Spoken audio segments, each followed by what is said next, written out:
he's got a late night in front of him. So bear with us. I mean, we're doing our best to support us anyway.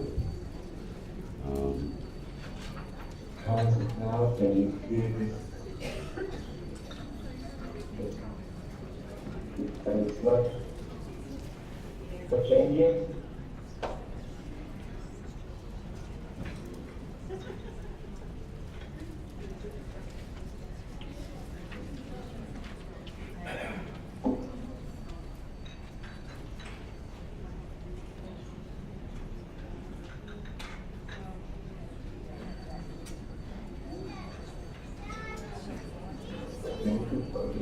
Organization and security.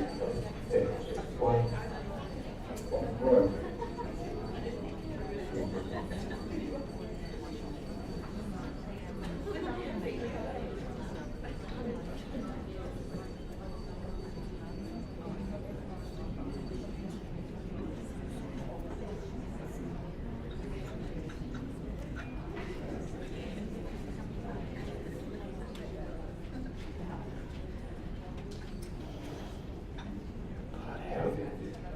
You can hear me on the... Yes, we can. You ready to go? All right, Meir. Welcome to our conference here at the other side of the world. Meir has been involved with Rett syndrome for also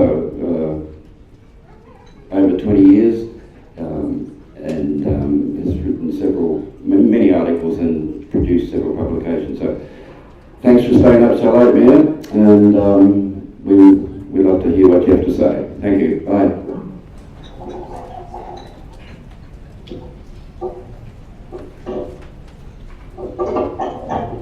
Good morning, everyone. I hope you hear me okay. I can't see you, so kind of talking to my computer here. The topic of the presentation is, as Bill suggested, physical therapy is positive intervention for individuals with Rett syndrome.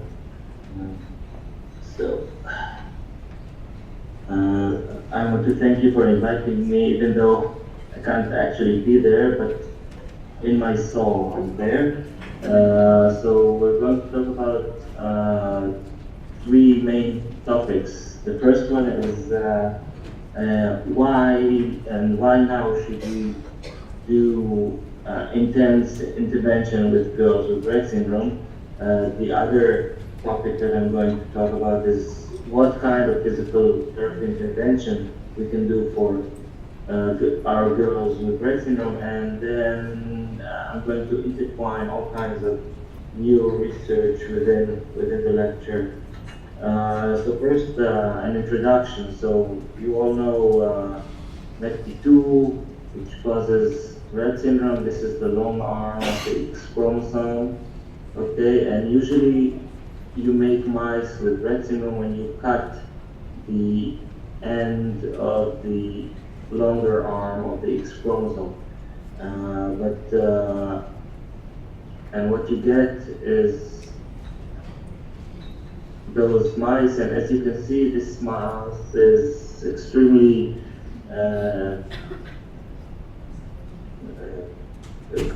shows very severe signs. It can hardly walk, it does hand mannerism, a lot of signs.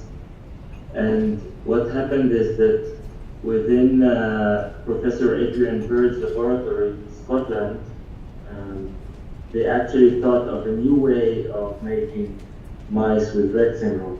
Instead of cutting the edge, they actually added something which you call the stop codon, which means that the gene for Rett syndrome is still there, but the RNA that reads the DNA and makes the protein, MECP2 protein, cannot make the protein because of this stop codon. But this stop codon can actually go away, and when you make it go away, as you probably seen in this video, the mice were actually behaving almost as usual mice without any severe problems.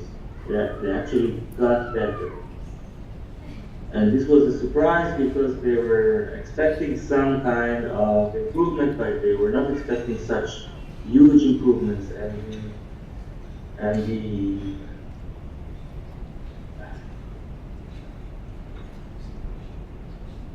what you can make out from this result is the moment that the gene MECP2 will be corrected, be cured, then even adults with Rett syndrome can actually gain from this cure. And we kind of have a favorable situation because MECP2 is the first human syndrome to be associated with a controlling gene, which is a good thing because a lot of geneticists are interested in the gene without actually knowing about Rett syndrome. And another positive point for us is that MECP2 was found connected with other human diseases such as autism and schizophrenia and learning disorders, manic depressive behaviors, and other diseases. So even researchers who are not interested or involved in Rett syndrome will actually work on this, on MECP2 and try to understand other problems in other diseases or illnesses. So this might help finding the cure a bit earlier, even though I don't know if it's been said before in the conference, but now they're talking about 15 years. So it's kind of a long wait, and we have to take into consideration while we're waiting that even though a genetic cure would be found, there is kind of a problem because this new drug is not going to take back secondary disabilities. It's not going to reduce any contractures of the joint. It's not going to do physical fitness of the girl. It's not going to elongate shortened muscles. It's not going to strengthen weak muscles. It's not going to pump up the weak bones who suffer from osteoporosis, and it's not going to magically enhance loss of function, and it's not going to make the scoliosis become more erect. So we actually need to do intensive intervention programs to help our girls with Rett syndrome to flourish, to function, and to be at their best medical state and ability. So when this cure comes eventually, then we find them in their best situation, able to enjoy actually this cure. So the next question that we should ask is, can intensive therapy improve function in Rett syndrome? Well, if we look at previous research, then we find that an enriched environment elongated longevity and enhanced motor abilities in mice. So at least we know that intensive programs actually work in mice, but we can also have evidence from human research. So my thesis included a daily walking program which was implemented in 4 girls with Rett syndrome. And the program was implemented for 2 months, and each child was evaluated 3 times and served as her own control. This is one of the girls, and they were enjoying favorable music when they were walking on the treadmill.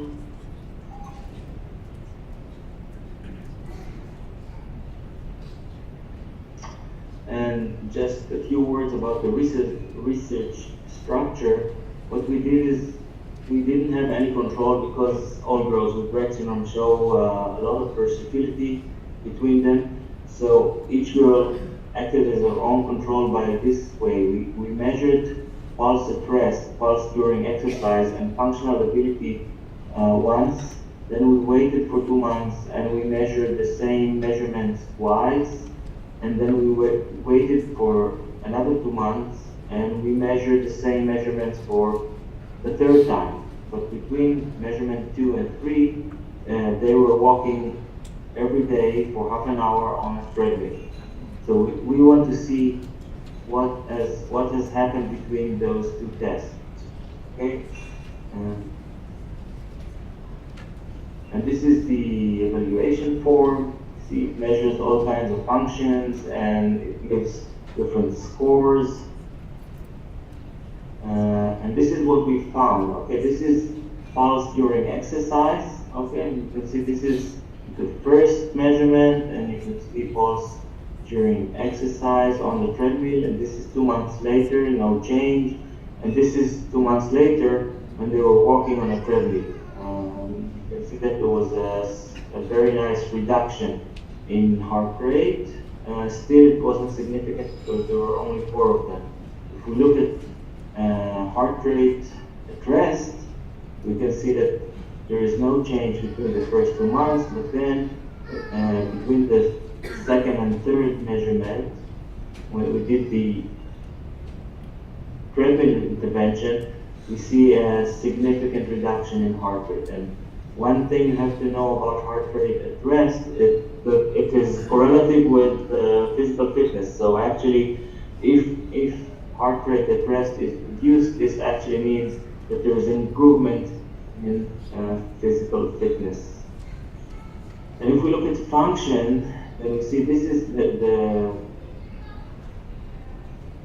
pink line is the four scores of the scores of the 4 girls at the beginning, and the blue line is 2 months later, and you can see the 2 of them actually were a bit worse and 2 were a bit better. So actually not a significant change. But if we look 2 months later, during those months the intervention took place, then we can see a significant change in function. So we have a significant change in function and we have a significant change in heart rate. And if we correlate between the two, we can see that reduction in heart rate, which actually means improvement in physical fitness, was very highly correlated with improvement in function. So we can say that we can sum up by saying that physical training can improve cardiovascular function in individuals with Rett syndrome, which leads to functional improvements. If we go to another intensive intervention research project that was done in Israel, it was done with cooperation with Jenny Downs, that you probably all know. And we checked, we wanted to see the efficiency of conductive education, which maybe you know it as the TOM method, for individuals with Rett syndrome. And conductive education is an educational approach for people with motor disabilities, aimed to help them learn to overcome problems of coordination and control in order to participate functionally in various daily living environments. And the thing is, this approach leads to the development of an active personality by learning ways for coping with real-life situations and for acquiring a personality capable of adaptation and learning, which enables the child to adjust to her natural environment. And I'm sure you all know even better than me that our princesses with Rett syndrome usually tend to be kind of a bit passive, and many of them know how to use their helplessness in order to evoke other people to help them. So conductive education is all about that. It's all about demanding the child to do her best despite her difficulty in performing. Okay, so if you can do something, we will help you as little as possible and you will do the maximum. And the intervention was implemented by the people working with the girls, and we and the Israeli Rett Syndrome Center measured the change that was presented by the girls. So We measured three things. We measured hand functions. We used hand function scale to measure hand function, and it didn't show any change. We used two scales to measure gross motor skills. It was the Rett functional evaluation scale, which was the one you saw in the treadmill research, and we used the Aussie motor assessment, which was built by Helen Meir and Jenny Downs, and we measured communication skills using the preschool AAC checklist.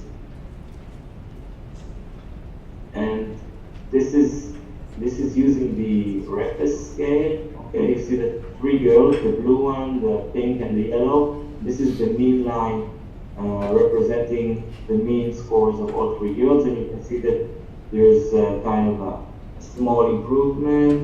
And if we look at the Aussie Rett, we can see that there's the same, with different scales, showed us that motor improvements have been performed. And also, this is the communication abilities, and we can see also that the communication abilities have been improved over the 2 years of measurement. And this shows us that in comparison to research done in other countries showing that the girls with Rett syndrome actually stay at the same performance level or even slightly deteriorate, our girls in conductive education actually have improved, suggesting that the finding that the conductive education might be beneficial for individuals with Rett syndrome in regards to motor and communication abilities. And if we go to a third intervention intensive program, I want to present to you a girl which I've been treating. When I started working with her, she was 3 years old. When I came to her house, I found her lying on a mattress in the living room on her back. She had no hand function. She was screaming loudly every hour, and somebody in the family would go to her and give her a warm bottle with tea, which she would eat, and then after like half an hour, 45 minutes, she would do it again. She started shouting, and somebody would come and give her this bottle of tea. She couldn't do any positional changes by herself. If she would put in a seated position, she would fall. When she would put in a standing position, she would usually pull her legs up in the air and would not bear weight on them. And when you put her in all four position, usually she would shout and scream and resist this position. So at first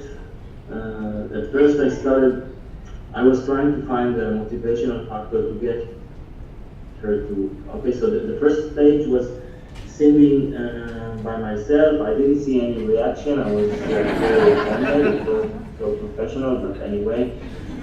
So the next step, I asked her mother to get a tape with a children's song. She did that, and the next session we played the children's song from the tape, but there was no reaction. This girl was ultra-Orthodox family, so I thought that maybe the songs I was singing was not very appropriate, and she didn't know them because they were singing different songs. So I asked the mother to bring tapes and cassettes with songs that she knew from home, and we played them the next session, and again there was no actual reaction. So in the fourth session, I brought the ultimate motivational factor for girls with Rett syndrome. That's a laptop with some CDs and music on it. Since this was an ultra-Orthodox family, they didn't have any computers or television at home. So the moment I opened up the computer on the living room table, all the 5 kids came from all across the house to see the new miracle. And then the child kind of woke up and started walking towards the table, and she leaned over the table, and then the mother who was standing at the side suddenly said, now she looks like she is a part of the game. And this is when it struck me that actually this was her motivational factor. The family was her motivational factor. The reason she was shouting every 45 minutes to an hour, because she was summing them up. Because she had no hand function, shouting caused somebody to come with a warm bottle of tea, which she didn't want, but this person was standing over her for about 10 or 15 minutes waiting for her to finish the bottle, and this is how she could have some contact with somebody in the family. So I got the whole family in a rehabilitation program. Okay, everyone was in charge of something. The father was in charge of half an hour standing. This is a split standing frame that I built, and he was using it for half an hour a day.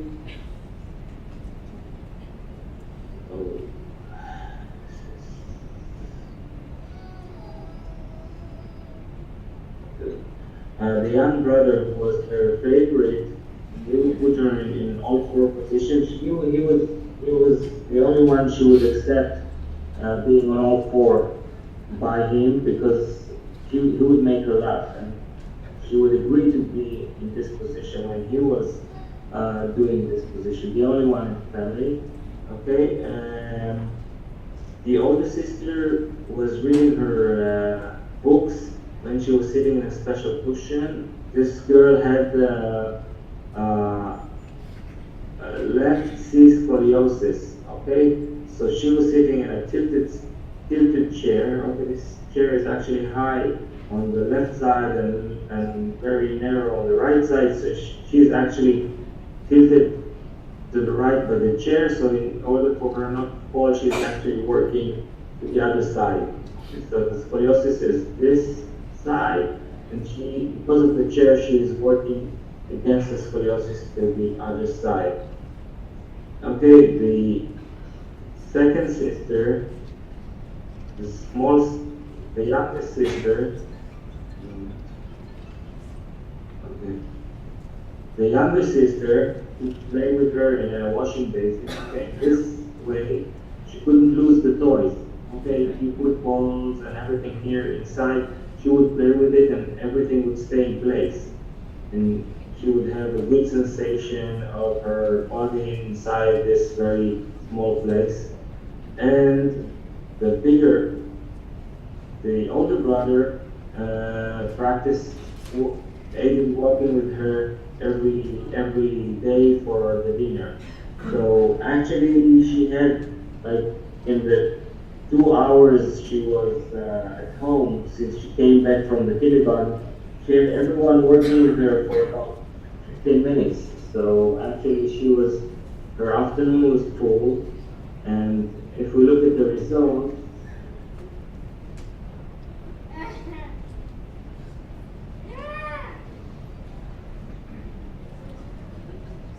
okay, after 6 minutes she didn't scream anymore. Okay? She was walking with help. She was able to stand. She was able to stand against the table or with her back against the wall. Okay? And she was able to take a bottle from the table with her hands, hold it with both hands, and drink independently while she was standing. This is her standing in a standing frame, holding up a bottle she picked up from the table by herself and drinking from it. And I remind you, she didn't have any functional activities, and then we started working on walking.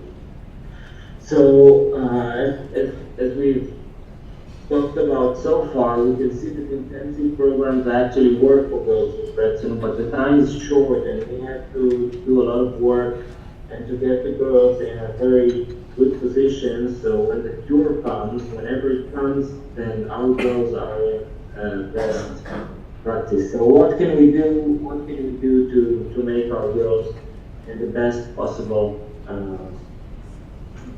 state? Okay, so first, since they are very different from one another, we have to actually do an evaluation and do an individual evaluation for each girl. But this is not the scope of this presentation. And we have to treat them. And as you can see, we can do. There's a lot of tools in our toolbox. We can do physical therapy. We can do hydrotherapy. There's hypnotherapy, music therapy. We can do speech therapy, communication, occupational therapy, and smoothen. You know, it's a Dutch method of working. And what I wanted to talk to you about is something that I call 24/7 intervention, which actually means that we use every available time to do something with the girls. This was supposed to come line after line, but since we're doing it this way, then you see all my surprises. Okay, so what is a 24/7 intervention? Every child is actually awake for about 100 hours per week. Okay, so even if a child is very, very lucky and gets 2 half-an-hour physical therapy a week and 2 half-an-hour sessions of occupational therapy a week and 2 half-an-hour sessions of hydrotherapy and 2 half-an-hour sessions of speech therapy and 2 half-an-hour sessions of music therapy, this got together, this is 5 hours. This is 5% of the waking hours of the child. So what happens in the other 95%? So in the other 95%, we have to actually work with the child and do things that will actually prevent the child from just laying around and being flaccid or being, getting into her own position and her own posture, which is maybe a lot of the time not very desirable. So this is, for instance, I want you to meet a nut. Okay, she's a girl with Rett. This is how she looks when she's at home. Okay, she comes back from kindergarten around 4 in the afternoon, and until 6 or 7 she just sits around in her bed in her bedroom and watches Dora. Actually, this is a good thing because at least a nut has some kind of a motivational factor, and she really likes Dora. So what can we do? What can we do to use Dora as a motivational factor and get a nut to work? For instance, this is as you could see in the previous pictures. Okay, she doesn't have a very straight back and she's not very active. So she would be kyphotic very quickly unless we do something about it. So this is something we can do. She's on her bed with 2 packs of diapers and a towel. Okay, she's not, as you can see, she's not unhappy, and she's watching Dora. And her back is curved backwards, and her hands, which usually are by her side, are actually by her head. The trunk, which is flexed and kyphotic, usually kyphotic, is now extended. The hips, which are usually in a seated position and flexed, are extended, and so are the knees. So actually this is a very nice position. She doesn't mind it, and it doesn't need a lot of work. She'll just need to be placed in this position, and she can watch Dora for a whole episode and keep her joints straightened up and the back straightened up, and not a lot of action. This is another position. Most of the Rett that I have met do not mind watching television upside down. So this is another passive posture. She is just lying on her bed. The towel is folded up as a roll, and she is on it watching Dora again. Very passive, but it does the work. Okay. Okay, this is again Rinat watching Dora, as you can see, very intensely. And therefore, she doesn't mind that she's in a washing basin and we have this diaper pack as support for her back and also weight so it doesn't turn over, the washing basin doesn't turn over. And we have two diaper packs here as something that you can lean on, and those elbow springs are actually made from two 7-Up bottles. So everything is very easy to do, and she is now very active instead of what you've seen before as very inactive girl who just sits down very crumbled up, with her back crumbled up in her bed. Again, using starting with some active exercises for the back. Okay, she's straightening her back against the diaper pack, and again, she's stabilized by the sides of the washing basin. And this is, again, not in a standing position. And you see I'm using very orthodox things, not very, very regular things. You can find household things that you can find that she, instead of being this passive child that you've seen a few slides back, she's very active now. Okay, so what can we do more for our girls with Rett syndrome? So I'm going to talk about scoliosis.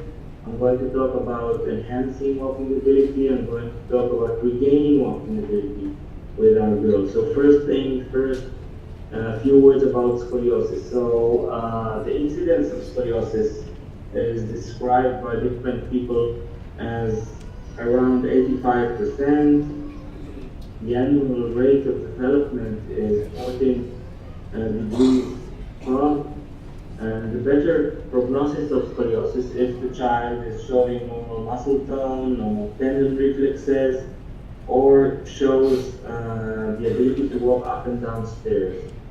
A worst prognosis of scoliosis can be seen if the child is unable to walk or was able to walk and loses her ability to walk at an early age, if the child is showing severe hypotonia from childhood, or if the development of scoliosis starts before the age of 5. What can be done to reverse or handle the scoliosis when it begins? So we have a research from 1998 by Meir saying that beginning treatment should begin as soon as asymmetry of the spine is noticed. They actually looked at girls with Rett syndrome with scoliosis and looked at initial asymmetry of the spine and found out that more than 90% of girls with Rett syndrome started showing asymmetry of the spine, which later turned into scoliosis. So they suggest that the moment you see asymmetry of the spine, you should start treating it as if it's going to develop into scoliosis and prevent the girl from getting there. Okay, they suggest intensive physical therapy and hydrotherapy. Lynn Weeks, actually almost 20 years ago, was talking to the same audience, to Australian people in their annual conference, and she was suggesting walking as much as possible. And if the child cannot walk, standing at least half an hour a day. I say standing as much as possible as well. 2 hours is better than half an hour. Susan Hanks, a physiotherapist from the States, now retired, was talking about an overcorrection treatment. What she meant is if the child is drifting forward and to the left, then you should tilt the child to the right and backwards, and therefore you get her used and you keep her in this position until she gets used to this new position and actually accepts not being in her comfort zone. This corresponds with our findings suggesting that the proprioceptive system, the system that gives us information from the body, is actually involved in development of scoliosis, but I'm going to talk about it later in a few words. Corsets and temporary casting. Actually, corsets and temporary casting have not been found useful for girls with Rett syndrome and also for other disabilities, but in some cases, if the child is very hypotonic and does not to keep decent posture, then maybe a corset or a cast could be used temporarily, not throughout the day, as orthopedic surgeons sometimes suggest. And if everything fails, then we go into surgical intervention. I'm sure most of you dread surgical intervention. I also am not a keen believer or a keen follower of surgical intervention, but there is recent research by Helen Reynolds and Jenny Down suggesting that the parents of most of the girls who have underwent surgical intervention are actually very pleased with the results. So there is some fear, but there's also some hope with surgical intervention. But I want to present to you one girl. She was 5 years old. She returned from summer vacation with a right steep curve of 29 degrees above, which was developed very fast. So we started an intensive program. Okay, this is how she looked. Okay, this is suspended position, meaning that the child is held by the armpits, and she was showing 29 degrees. And the program was intensive activation throughout the day within the educational center. This is how her program looked. Okay, bear in mind that this is Israel, so actually Sunday is a regular day for us, and Friday is half the day, and Saturday is the free day. So almost every day when she came in the morning, she had some kind of physical intervention, either hydrophysiotherapy, and then throughout the day she was positioned in different postural situations, using equilibrium reaction and using consistent asymmetrical postures. Okay, this is like the principles of this program, and this is the postures that we use. This is U-shaped pillow. We used it during nap times at noon to elongate the left side of the body. Okay, this is an asymmetrical seater. As you can see, it is heightened at the right and rear side, so it actually pushes her to the front and left, so she has to work with balance reaction against the scoliosis towards the right side. And using the seater, she can play with other people, other peers on the floor, and with caregivers. This is a standing frame and a seat, all in the same direction. It's heightened at the right side, causing her to work more with the right side of the body to maintain an erect position. This is the same. So using, as I've said, using asymmetrical postures, using equilibrium reactions, we managed to keep her body straight and walking standing for at least 2 hours a day. And another thing that we did was gentle manipulation of the spine. Okay, keeping the spine as flexible as possible. This is a good idea even if you're, I don't know who plans it, but even if everything fails and the child goes into surgery, the more flexible the spine, the more the orthopedic surgeons could actually work with it. So keeping the spine as flexible as possible is always a good idea. And this is a year and a half later, and the child got into 20 degrees. This is how it looks. Okay, she was 29. After a year and a half, she got into 20. We managed to keep her at this level for 2 more years. And you might say, okay, so this is 9 degrees. What's so enthusiastic about it? But if we look at her expected progression of scoliosis, as I said, she was under 5 years old. She was very hypotonic. She never walked, and so she was supposed to show the worst prognosis of scoliosis. And actually, after if I'm using the 14 degrees of the mean development of scoliosis, then after 1 year she should have been at 44, and after 2 years she should have been at 58 over here. But she's actually maintaining at 20 degrees. And we have other 5 more girls who are showing similar results. So we can say that this program actually does show nice results with girls with Rett syndrome. This is something I presented. This is findings that I presented in Rome. I don't have a lot of time, so I'll just be brief and present some of the findings that we found. Okay, we saw that if you look at the direction of scoliosis, you can see that the hands and scoliosis are actually going in the same direction. Okay, this is the hands for this girl, and scoliosis is going in the same direction. So we looked at old photos of girls, and this is one of them as an example. Okay, so this is this girl is showing right curve scoliosis, which was diagnosed at the age of around 5. Okay, so this is a year and a half, and we also have pictures from earlier pictures.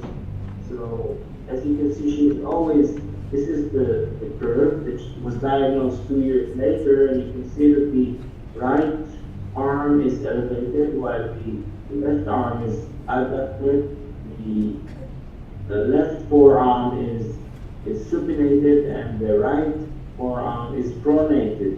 Okay, and you can see that this pattern of the hands is evident in all the pictures. This is her at 4 years of age. Again, elevation of the right arm and adduction of the left arm, and here we have a supination and a pronation. And if you look at the age of 4.5, we see the same direction of the hands. And if you look when she's 5 years old, we keep seeing the same direction. And we found that hand movement always preceded the asymmetry of the back. So actually, we think now, okay, first of all, I'll rephrase. We only have a few girls, so we need to further research in this area.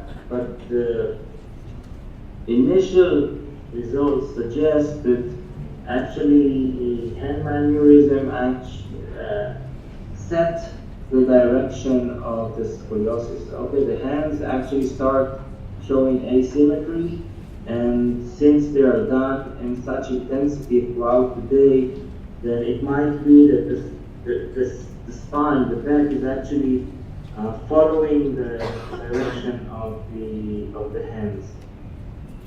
Another topic I want to talk about is enhancing walking in Rett syndrome through the use of applied behavior analysis.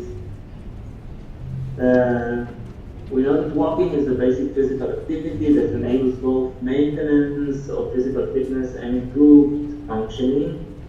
We also know that walking is found to prevent osteoporosis, to improve joint range of motion, to enhance muscle strength of the lower limb, to improve pulmonary function, improve the cardiovascular function, and it also has a social element, because if a person is showing walking ability, he usually is perceived as less disabled. And applied behavior analysis is a science that involves using modern behavioral learning theory to modify behaviors. So, and behavior analysts assess the relationship between a targeted behavior and the environment. Okay, and this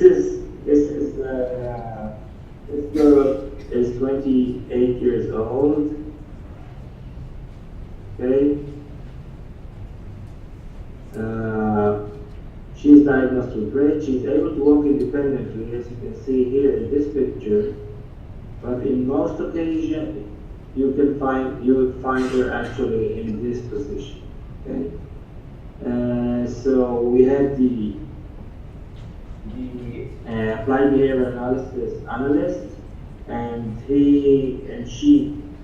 We started questioning the caregivers and found out that she likes to be touched on the head and she likes verbal praise. Okay?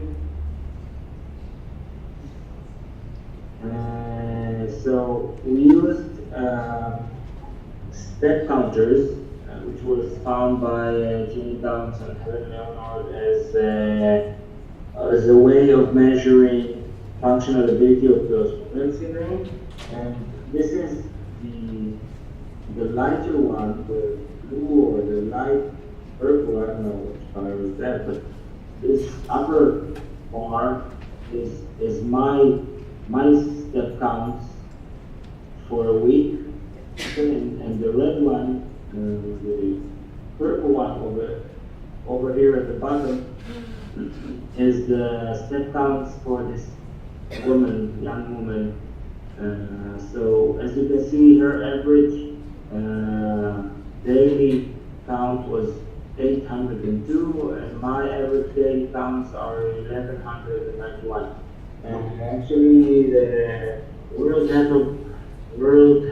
Health Organization suggests that 10,000 steps a day is required to maintain physical fitness. So as you can see, she is much below the required amount. So we did the applied behavior analysis brain intervention evaluation. As I've said before, we found out that she likes to be patted on the head and get some positive verbal praise. We did the brain intervention baseline evaluation by using the step counters. And during the intervention itself, we kept using the step counters and to assess her walking abilities. And actually, it came out to the situation where I was working in this place and she was running after me, so I can pat her on the head and give some verbal praise to her. She was walking a lot, mainly running after me. And I was working with other people, and she was constantly looking up for me to get her praise and hair stroking. Also, we asked the caregivers to deny any sitting possibilities. So chairs should have been placed under the tables, and beanbags should be kept away from the floor, so she can't sit on them. Eventually, as you can see, classical learning, as you can see, she's walking more and more every day. This kind of validates every stick that they, so it stands to reason that she would walk much less in this day. And this is before, as I said, she was walking 802 steps. And at the end of the intervention, she was walking for about almost 9,000 steps a day, which is much more than she walked before, and actually enables her to maintain good physical function. So it could be said that applied behavior analysis could be suitable for individuals with Rett syndrome who actively avoiding participation. And you know the girls, you know some of them actually prefer to sit down rather than being active and walk around. And so this is one way of getting them on their feet. And another part that I want to talk about is regaining walking ability. I want to present to you a girl, a woman actually, who was born in 1980. She showed slow yet apparently normal development up until 1 year of age. At the second year, her development was halted at the beginning of aneurysm started. She started walking at the age of 2, and if we look at her medical records, we see that when she was 22, it says until 3 months ago, walking with support. Since then, a decrease in spasticity leading to loss of ability, and 1 month later does not stand for loss of walking ability. And this is how I found her when I started working in this facility. Okay, so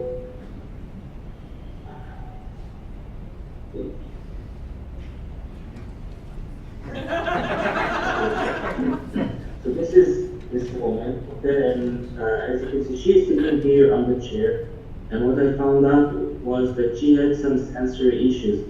She had difficulty adjusting getting into new situations. So when the caregivers actually moved her from a sitting to a standing position, she would fall back. If I leave her now, she would fall back. Okay?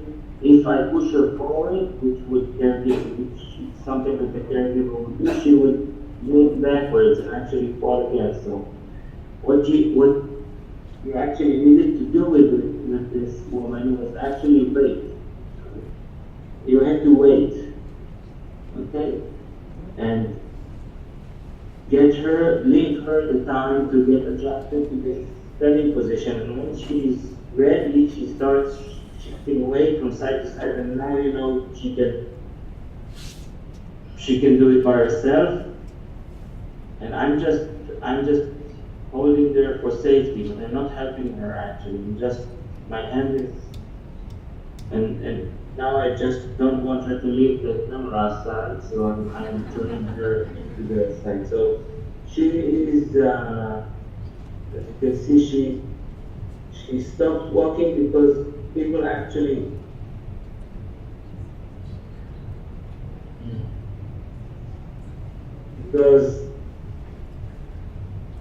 people did not understand her problem, and they would just pull her up from sitting position, and she would fall backwards or not stand by herself if she didn't have enough time. Yeah. Okay. I'm almost done. So we did a program and included walking exercises. That's why I didn't get his face every time. Standing and walking in this thing that we made for her. We used the wheelchair and actually put 3 chairs like for her. So she had 1 chair at the side of the entrance to a room, 1 chair like this at the dining room, and another chair at the day center where she was staying during the day. So she started walking. Instead of being wheeled around in a wheelchair, she started walking from her room to the dining room, to the bus taking her to the day center, and from the bus to the seat in the day center, and back again. Okay? And then there was tough guidance because we asked her not to pull her forward, but actually to walk with her while shifting weight. And this actually enables her to walk by herself. During physiotherapy sessions, I worked on improved range of motion, reduced rigidity, improved equilibrium, enhanced walking ability, and also worked on going up and down the stairs. This is her.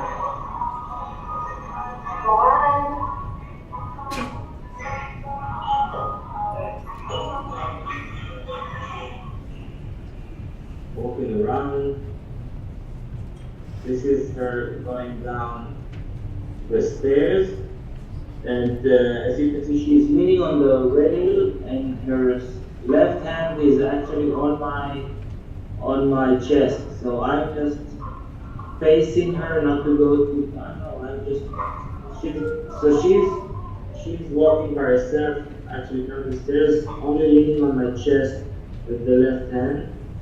This is going up the stairs, and I want to remind you that you said that she's not walking by herself. This is a woman who spent, before I started working with her, she spent 5 years in a wheelchair without any movement. So, as you can see, she's very quickly going up the stairs. So I think that in some cases it might be possible to regain working abilities of individuals with Rett syndrome who have lost his abilities. I didn't have time to talk about Teratops, which is a good thing to use for some of the girls. I didn't have time to talk about the APSI, which is something that could be used for very young girls who do not walk by themselves. I didn't have time to talk about a new program, a high supervision program that Danny Downs and I did in Ireland, and we had some very positive results from this intervention, which has not been published yet. We're in the middle of writing about it. I didn't have time to talk about the importance of the proprioceptive systems in scoliosis. But I hope that I want to thank you for listening to me, and I hope that you can take some of the things that I talked about. He can't see us. Get some work done with the girls whenever time enables you to do it, because they need to be on their best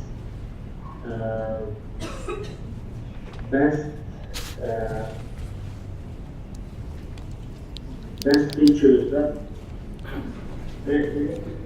as best as possible when the cue comes, whenever it comes.